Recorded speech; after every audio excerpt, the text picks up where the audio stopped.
I'm Maria Menounos, and you're tuned in to AfterBuzz TV, the ESPN of TV talk. Now, let the buzz begin. Oh, what a day it is.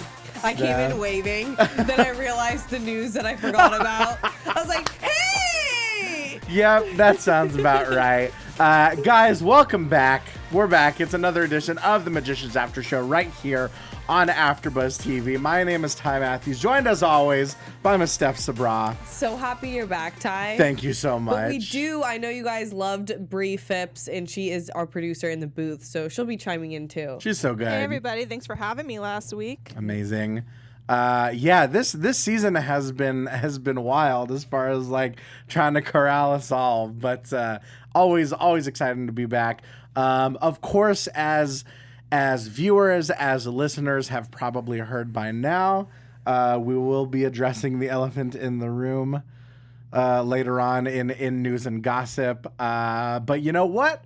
We'll enjoy our time while it lasts. Yes. So we will get into this episode. Overall thoughts of episode 509, Cello, Squirrel, Daffodil.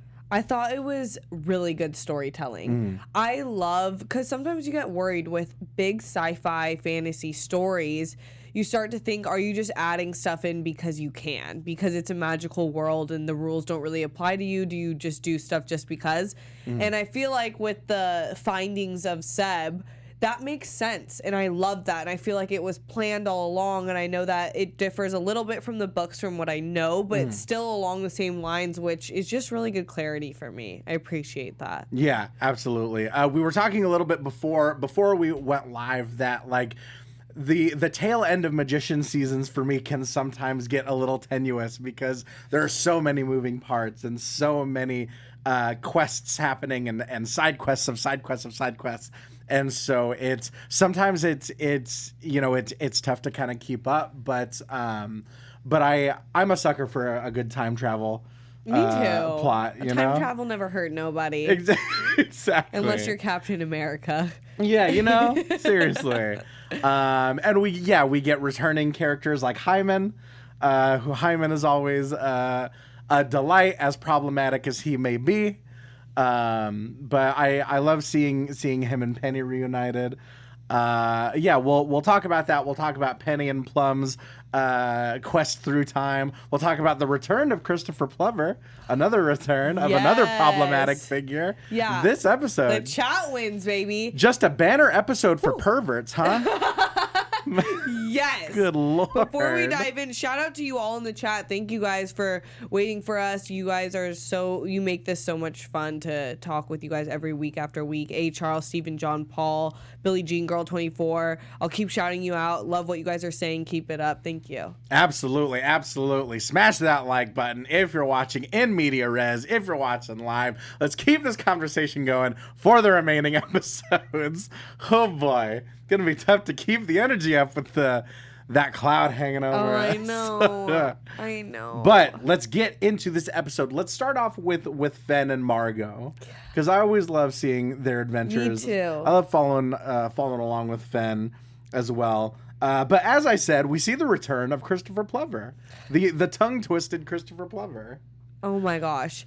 I love what Margo did with him. Right. It just, that's what you need to do. You know what I mean? Right. Exactly. Sometimes, they, with the, in true Margo fashion, the giant pickaxe right to the back, took me back to the musical episode of last season. Like with releasing all those bugs. Yes. And kind of getting what they needed to out of him, which was it was a little bit of an exposition dump, but we get, the whole backstory with the Dark King being Rupert Chatwin, his trying to commune via seance with Lance, who we had seen several seasons ago. I know. Yeah. That's the storytelling I'm talking about. Like, I feel like finding out Seb is who Seb is really highly rewarding, because I would have been happy with what we all were kind of predicting, but I don't think a lot of people saw that coming. Sure. And so I feel like in that last week, Bree and I talked about that we still had this feeling like Margo felt like kind of unsure. This seems like a really dimensional character that's not as bad as we think it is. Right. Even though we saw him doing some pretty messed up Oh things. God, yes. But this makes sense. Right. And I feel for him. Well, and that's like one of the things that I know that we've talked about before is that when you introduce a character like Christopher Plover and the things that he's done, it's hard to keep things light. You know, it's hard to keep things kind of light and fluffy when you know that this is a pedophile and you know that that he's got this history, but they still manage to keep it light with introducing the tongue twisters, with kind of reintroducing this doctor character that's like, it's straight up slapstick. Like this doctor, they've tempered such a dark, such a heavy subplot or character arc with this guy that's literally just doing pratfalls and just like saying silly things. So good. I agree. They find such a great way to take on really dark topics and people and things that we see in real life and make it rewarding. Like the bad people really always get what they deserve. Right. But it's they tell it in an enjoyable story. And I just think that's what The Magicians continues to capitalize on. Of course. And obviously with this subplot, we get the stakes, which were already so high, raised to an exponential level in which we basically like Fillory has to be destroyed. And I think obviously in the light of the news that came out just a few days ago, it kind of puts us on this trajectory of like, what's going to be left at the end of the season. Yeah. You know? Question for you. I always am curious because we've seen this across many different stories told on TV and movies where this situation where Seb is in has happened, where even it's happened to this actor in Once Upon a Time where someone dies. He died. He was Robin Hood in Once Upon a Time. And the Queen, Regina, spent years trying to get him back. This guy has spent years trying to get him back. Right. I feel like I'm falling out of love maybe in those hundreds of years. Yeah, right. Are you sticking to that? Yeah, it's it's absence makes the heart grow fonder to an exponential degree. Like, yeah, I guess. Look, all I'm saying is Elliot would be a really great, alternative. That's all I'm saying. This is true. This is very true. But then, obviously, like, he fell for Elliot, but then Elliot goes and tries to kill him. So, as far as he knows. Yeah. So, that could, make you fall out of love with someone real quick. But if you know someone, your dude saw you bringing back the things that are killing people, you would wonder, too. Like, you'd want it, There's a whole lot. It's complicated, as they say on Facebook. So I'm super super interested to see, obviously where the rest of the season goes, where Seb and Elliot go, all of that, because I like that obviously he has that reason to kind of keep them around, Yeah.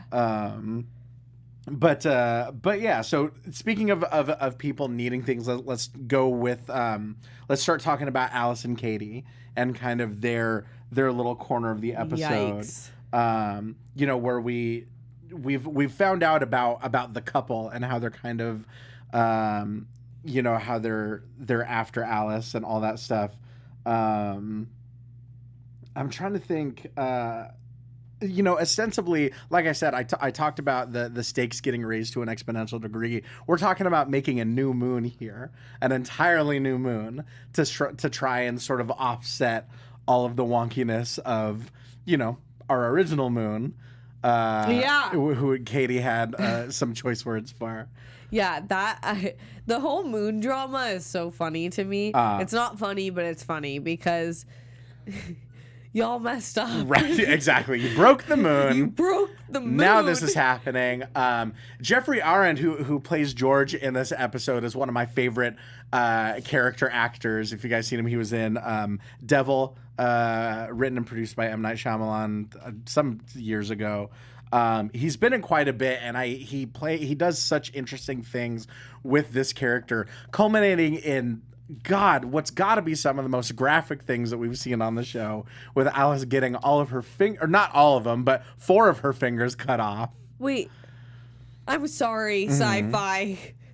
I needed a warning before Yeah, that happened. I see a couple of you in the chat saying that you had to look away. Same. Oh yeah, that was see, like, we didn't get that graphic until afterwards, until we got that rear shot of the chair, and we see all 4 of her fingers on one of her hands gone. Ooh, it is rough. It is real rough. So rough. I will say I was glad to see Kady back, because we know in last episode we didn't get any Kady, which sucked. And I hate when they do that, but I get it. There's so many starring roles. That's what I mean, is that, like, with such an ensemble cast, and with each one of them being given such important things to carry in the episode, you sometimes get episodes where it's like, all right, and they're just going off doing that thing, and we'll come back to them next episode. 4 fingers. Ooh. 4 whole fingers. My God. Talk about petty. Right, exactly. Talk about petty. But yeah. She's definitely gonna get them back. Yeah. By Kady. And that's the thing. Like, that's what's always tough with this show, is that, like, you know, death isn't always permanent. It's rarely permanent, really. I've talked about that before. And so things like dismemberment, maiming, things like that, you kind of, it's hard to feel those, because you start thinking things like that, like, oh, like, there'll be some sort of magic, like when Penny got his hands cut off. Oh yeah, like that lasted all of maybe 1 or 2 episodes. Yeah.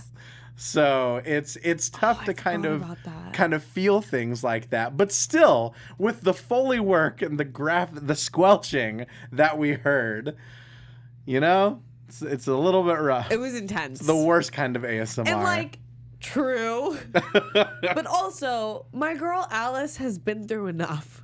She has suffered many seasons in a row. Oh, yeah. And obviously she's given a lot of the suffering, but she's also endured a lot, especially in this past season. Oh, yeah. Yeah. So, you know what? That's a little bit heavy. So let's talk a little bit about Penny and Plum's excellent adventure through time. And, like, 1998 Dean is, like, possibly my favorite version of the Dean that we've seen. You know, he's got a little bit of flat top going. He's got a little mustache going. He's laughing at the idea of ever even being Dean. Dean is such an underrated character. Right.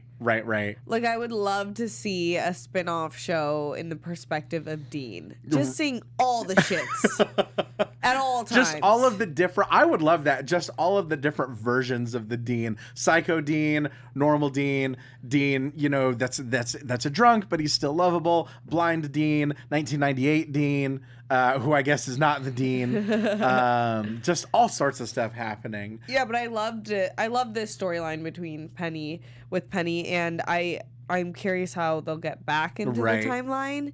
But I thought it was a really fun B plot. It's stressful but fun. Yeah, exactly. Yeah, I'm interested to see exactly where it is that they're trapped, where the signal's coming from. Because I wasn't entirely sure on that, if I was supposed to be picking up on something that's in that room, you know. But we also, in this episode, we talked about problematic perverts coming back. We you know, let's talk about the return of Hyman, who is like, Hyman is such a funny character. And once again, you know, we've only got 3 episodes left in the show, and we've got this guy coming back that can still kind of lighten the mood and still kind of be the comic relief that we need. Yeah, I really like I loved Hyman. It's just so funny. And they do such a good job with side characters, just adding those comedic lines in really stressful situations like this. And yeah, I wonder how they'll get out and how it was created. Yeah. And you know, that bond between Penny and Hyman is so fun to watch, because they're 2 people. It's kind of like when we first saw Penny and Q kind of interacting. It's 2 people that would and should never ever get along, and yet there's still like something there, and Plum is still kind of convincing him to use that stasis charm to like maybe try and save him. I have friends. We all have one friend like that, and you can only have one friend. Just like one. That. Just one where you're like, I'm embarrassed to say we're friends. On all accounts, we have nothing in common. I disagree with you on a moral level almost, but somehow here we are, and we can get along. Right. Exactly. Exactly. So they're kind of stuck wherever that signal is coming from. We didn't get a ton of Julia and Elliot in this episode. I guess it's sort of like it's kind of running concurrently with the things that we learn about the Dark King and from the narrative that Christopher Plover is giving us. The last thing we see is Seb telling Julia that he's got work to do. And so there's still kind of this kind of running theme of trying to do this thing for Lance and trying to get that going. Paul Simpson in the chat says, does the room have to have been made by a traveler? And some people are saying Mayakovsky made the room. Ooh, interesting. Interesting. We'll have to see. I Yeah. don't know. That's one where I was like, I don't know. They've gotten a lot of creative uses out of Mayakovsky. Yeah, he's like the go-to where it's like, how did something so difficult get this difficult and screwed up? Mayakovsky. Right, exactly. So that's kind of where we are. We realize that Seb, the Dark King, is kind of inherently tied to Fillory. He's trying to do this thing for Lance. Penny and Plum are stuck in this room.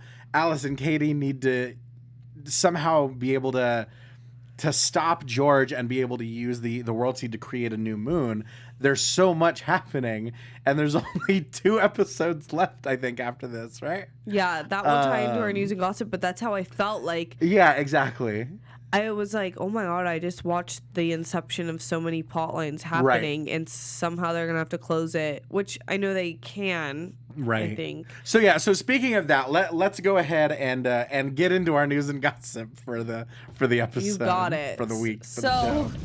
AfterBuzz TV News. as we sadly know, I believe Tuesday, it was announced that The Magicians will not be renewed for another season. This will be its final season, and everyone was so sad. I encourage you all to join our Ty made an announcement. Yes. If you happen to see the video on Twitter, we're using the hashtag #SaveTheMagicians. Try and get some of that magic back from the other underworld. We've seen Netflix save shows. We've seen other networks, other channels save shows. Some shows they end at logical points. I was telling someone just the other day that The Good Place convinced me that shows can have a limited shelf life. They can end at certain points. But that being said, and obviously we say this having not seen the last few episodes, but there still seems to be so many more stories that can be told in this world. Yeah, I agree. So the good news is that the showrunners said that they thought this could happen, and they planned it so the series finale will give us that closure just in case. Right. And I think that's what happened last season too, because I felt that way. Like if they had to end there when we didn't know it was going to be renewed, I could have been okay with that. I mean, it would have sucked, but I could have been okay with that. I trust them. What I hope is that I could really see in a few years the entire story being, because it's from a book, being developed into a movie. Right. And that would be awesome. Yeah, absolutely. Yeah. But it's, obviously, and we will, especially I will get quite a bit more sentimental in a few weeks on our last episode on April 2nd. But, with that, obviously, with The Magicians being canceled, not to state the obvious, but comes the end of The Magicians after show. And I know that I can speak for Adrian. We've been doing this show since the show's premiere, since December of 2015, over 4 years. I can't believe that. Of doing this show. And I know that there's people in the chat and there's people that follow along on YouTube and on iTunes that have been with us since episode 1. And it's been incredible. It can seem silly and it can seem kind of frivolous, just talking about TV, but talking about shared opinions about pop culture is kind of one of my favorite ways to connect with people, you know, and talking about shows like this and other shows that I've talked about, you get to talk about so much bigger things, you know, especially this show. I talked about, you know, in that video on Twitter that we released on Tuesday, I talked about the fact that this show has portrayed things like sexuality and drug abuse and mental health issues and the stigma. Sexual abuse. And sexual abuse, exactly. And it's talked about it in so many different ways. And it's not afraid to go to those places. And so that's just all my long-winded way of saying thank you to everyone that has been with us either since the beginning, or if you jumped in season 1, 2, 3, 4, 5, we've kind of had a rotating door of hosts, but the one constant is that they've all been so passionate about this show and they've made it such a joy to talk about. And so, like I said, you know, obviously this isn't quite the end. We've still got a few episodes left, but that's why that news hit us so hard, you know, like TV shows, they come and go. But when you've been talking about a show with a cast of hosts for over 4 years, you develop these bonds. And so yeah, it's been a blast. We're all heartbroken to see it go. We hope, like I said, hashtag save the magicians. We hope that someone can save it, but we have to operate under the assumption that it might not, and this might be it. This might be the end. And so, you know, we're gonna do our best to really deliver the best shows that we can, as we always do, for the next few weeks. But yeah, if you're in the chat, let us know, obviously, your thoughts on the show's cancellation. If you're on Twitter, YouTube, iTunes, let us know however you can, because it's pretty wild. And so we want to hear from you guys about it. It for is sure. really wild because it's one of those shows that has been so successful and built such a good fan base that it's shocking and it's sad, and they've done such a great job. I will say there's so much more positive to look at. Like, we will always have these seasons to look back at and watch. That's the thing. Yeah, a lot of shows aren't lucky enough to make it to 2 seasons, let alone to 5. Yeah. You know? Yeah. And all of you in the chat, there's a few people that have been rocking with you, Ty, since day one. Love you And guys. I just want to shout out everyone in the chat right now. A. Charles, Stephen John Paul, Anu Ogunbolu, Carmen Cortez, Billie Jean Girl 24, Cool Guy, Paul Simpson, Renji 90998. Renji since day one. Yes. Ride or Also, die, guys, Renji. The people in the chat also mentioned that we have had on social media, on Instagram, a lot of the cast has been saying goodbye. Yeah. I'm just going to pull one quick photo Oh, yes, up please. here, but definitely, I guess, go check out the rest of their Instagrams Yes, as well. absolutely. But this is Olivia Dudley, who plays Alice on The Magicians, and she says, "It's with a heavy heart that after 5 glorious seasons, The Magicians will not be renewed for a 6th. To say the show changed my life would be an understatement. It's been the most magical gift, and I feel so lucky to have been a part of it. Playing Alice Quinn has been an honor. I love her dearly, and I will miss her so. Thank you, Lev, for writing these books with beautiful worlds, and we all got to play in for 5 years. I can't thank our incredible showrunners, EPs, directors, writers." She goes on to thank everybody else, and also the fans are the most passionate, giving people out there. Thank you for making this experience so moving and heartfelt. I love you. Absolutely. And yeah, just I think it was just last night, Arjun Gupta, who of course plays Penny, was the very first guest from the show that we ever had on this after show. So he has a special place in our hearts. He released a very, very sweet, very touching message on his Instagram, on Instagram TV. So I highly encourage you to go and check that out. Yeah, everyone from Hale Appleman, Olivia Taylor Dudley, Arjun Gupta has been sharing such beautiful sentiments, and it makes it that much more heartbreaking for sure. And Gratian Ryan just reminded me, Hale Appleman put up the letter Elliot wrote to Quentin as a goodbye on Twitter. Oh. Like, why? Why would you do that to us? Twist that knife. But yeah, and so yeah, like I said, I will. I am very much a sap at heart, so I will get much more sentimental on our final episode. Remember, April 2nd, the final Magicians after show on AfterBuzz TV. For now, at least, if you're an optimist. But yeah, and so with that said, let's jump into some predictions. Your Okay. AfterBuzz TV predictions. I just have a few. So I think Alice will get her fingers back, and I think that will be by Kady. Okay. I also think that we will have a return to goddesshood with Julia? Julia. Okay. With Julia. Sure. And I think next episode we're gonna get a little bit more information on where Penny and Plum are, Right. and possibly get them back by next episode, if not the one after that. And I think that we'll follow their journey a little more heavily. Sure, definitely. I'm thinking, all right, hear me out on this one. Stay with me on this one. I'm thinking Okay. Fillory's going to be destroyed, Ooh. but I think whatever Fillorians are there will kind of, and it feels weird to say, recolonize the new moon that is created by the world seed. So The world scene you think will create the new moon? Yes, I think we'll get a new moon. Okay. That'll fix all of these magic issues, and then that will basically be new Fillory. That's New Fillory. That's what I'm thinking. Okay, I'm here for it. Give So me we'll a happy see. ending. Exactly. It has to be a happy ending at this point.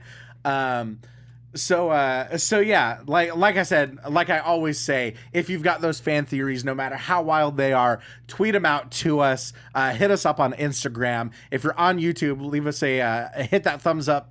Leave us a comment. If you're on iTunes, download, comment, review, subscribe, rate 5 stars if you're nasty, as always. But Steph, where can they find you?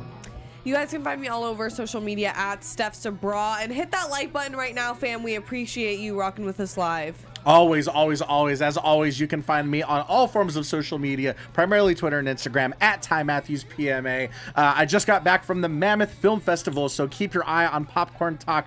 We have got almost 100 clips just from that festival. I'm also on Xpac 12360 on Tuesdays. It's on a bit of hiatus, but we appreciate your patience with us and sticking around. We'll be right back here, same time, same channel, next week for one more episode in the season. There's a few more, but we'll be back next week talking episode 10. But guys, until then, peace. Our founder, Keven Undergaro, and me, Maria Menounos, would like to thank you for tuning in to AfterBuzz TV. Remember, we're not just the first, we're the biggest in the world, and we're the only destination for all your favorite TV shows. Whatever you crave, we've got it. So go to AfterBuzzTV.com and check out our lineup. Buzz you later. The views expressed herein are those of the hosts only and do not necessarily reflect the views of AfterBuzz TV or its owners or principals.